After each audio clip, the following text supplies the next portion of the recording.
Hello guys! So share ko sa inyo ang buhay namin dito sa UK kung gaano kahirap tuwing winter pag wala kang sasakyan or nasiraan ka ng sasakyan. So nasira yung sasakyan ko guys, so wala akong choice, kailangan ko mag-catch ng bus. Kung titingnan ninyo guys, ang dilim-dilim.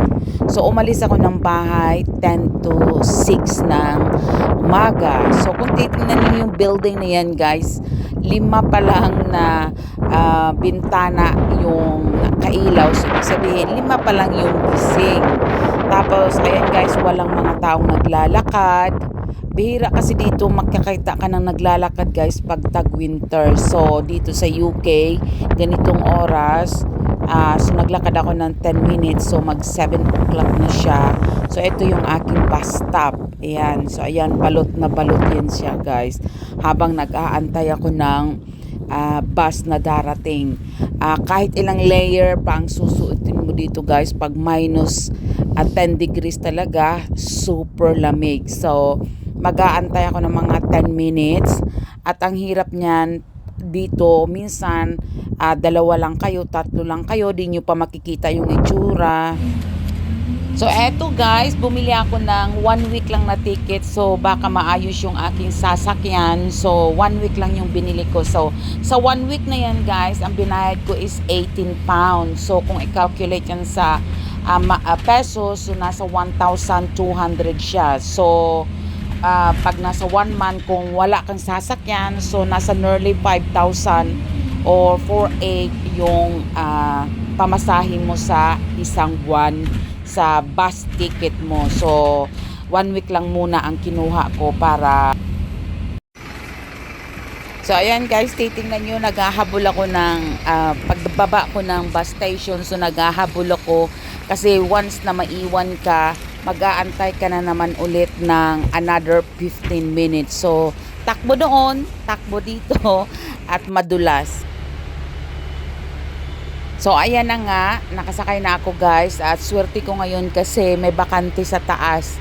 So, kung titingnan yung mga tao guys, balot na balot. So, swerte ako ngayon nandito ako sa taas. Ako lang mag-isa. Ayan. Ang hirap dito kasi pag naiwan ka ng sasakyan, wala ka talagang choice, kundi late ka talaga pagdating sa trabaho. So, ayan, paalis na yung aming bus guys. Ayan, paliwanag na ng konti yung langit. Depende sa traffic kung anong oras ako makakarating sa trabaho kasi dapat kailangan na sa trabaho na ako ng 8. Dahil sa wala talaga akong choice guys. So ayan, na late na nga ako. 8 o'clock na, 8:02 o'clock na. So bababa ako. Ayan, kung titingnan ninyo, maliwanag na yung langit. So another few minutes pa ako guys na magta-travel bago bababa ako sa aking next bus stop. Ayan, 3 minutes past na siya. Ito yung ang hirap dito guys. Hindi talaga maganda sa company pag halimbawang lagi kang late kasi minsan pag taglamig laging late. So ayan, nakababa na ako sa aking trabaho guys. Maglalakad pa ako ng another 4 minutes. Ayan, nakaakyat na ako sa aming building. Ayan, papasok na ako guys. Dito kasi ako sa opisina, so ibang pintuan yung dinadaanan ko makapasok sa opisina. So, ayan na nga, nakarating na ako sa aking trabaho. So, dalawa kami na may isang English na nauna tapos ako ang sumunod. So super late na yan guys. So of course nahihiya ako ng bongga dyan kasi nauna siya sa akin at bihira kasi lang ako malate ng bongga guys. So wala akong choice. Kailangan ko naharapin yung aking embarrassment. Ganyan dito sa UK. So kung nakikita ninyo, nag-makeup ako guys sa taas sa sasakyan kasi ako lang mag-isa doon. So, hindi talaga yan ang normal na sinusuot kong damit. Pero kailangan winter, kailangan kong ilang layer yung aking susuotin na damit. So, nakaayos na, maga-maga pa yung mata kung titingnan ninyo. Ganyan talaga, ayan, maninigas yung mga kamay-kamay mo. So, mag-ayos ako ng konti, guys. I think that's Tapos, the dead bababa ako end sa now. baba. Tapos, titimpla ng kape. So, mag-uumpisa na I ako ng think that's trabaho. the So, ngayon end of his naman, life. kausap ko dyan yung English kong katrabaho. Anthony So, said ngayon still naman, can be guys, fixed, is but ipapakita ko sa I inyo, said no. paglabas ko ng trabaho, na wala ring araw. So, eto guys, pauwi na ako ng bahay. Kung tingnan niyo, kung kaganinang umaga, pagsakay ko ng sasakyan, ayan, sumakay na pala ako at 10 to 5 o'clock ng hapon. So, dito sa UK guys, pag 5 o'clock, madilim na yung langit. Etong video ko na ito guys, sa totoo lang, madilim talaga ito. Kaya lang yung camera ko against sa salamin, so medyo maliwanag, pero madilim talaga yan siya dito sa UK pag 5 o'clock. So, ayan, swerte ko ngayon, nakasakay ulit ako sa taas ng bus at nakakapag-video ako kasi ang hirap dito sa UK guys, bibihira ka makakita ng vlogger. Ayan, pinapakita ko yung aking sapatos, tapos harap ako ng bus. Ibang bus ito guys. So, eto naman dito sa aming town na ito siya guys, malapit na ito sa bus station. So, ang hirap kasi dito sa UK guys, kasi yung mga tao hindi sanay sa pagba-vlog. So, pag nakakita silang nagvi-video, nagtatakbuhan sila kasi parang akala nila matutunaw.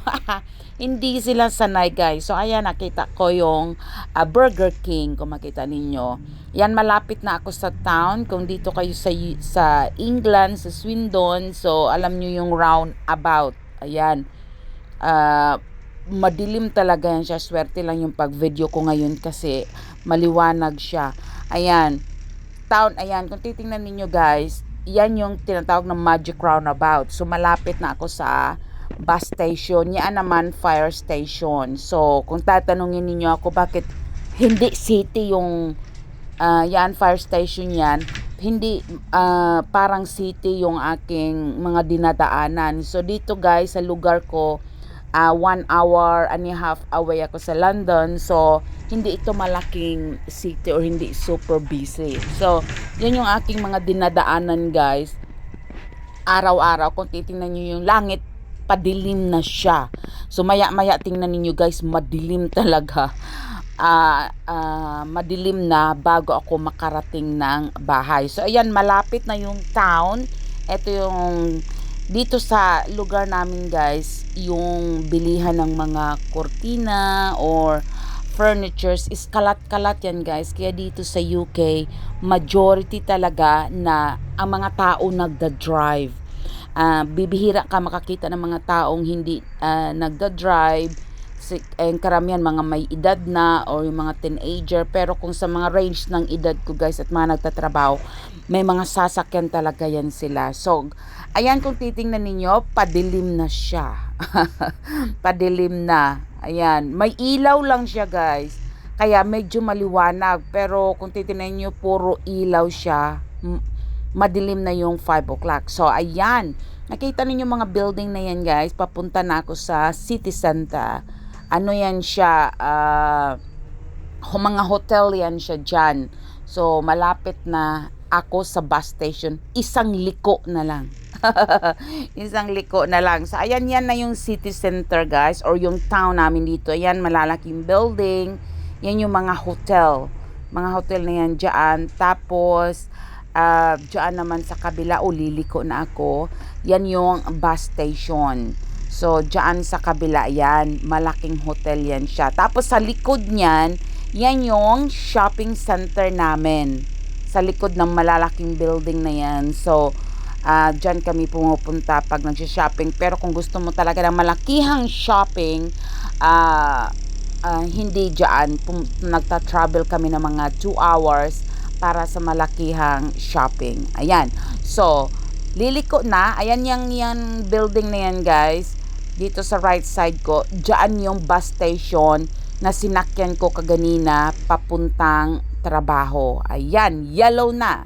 So, ibig sabihin, ay, bakit siya nag-red?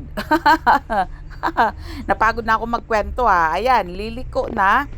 So, ayan, tingnan nyo, madilim na yung langit, ilaw na lang kasi town siya, so punong-puno siya ng ilaw, so medyo maliwanag siya.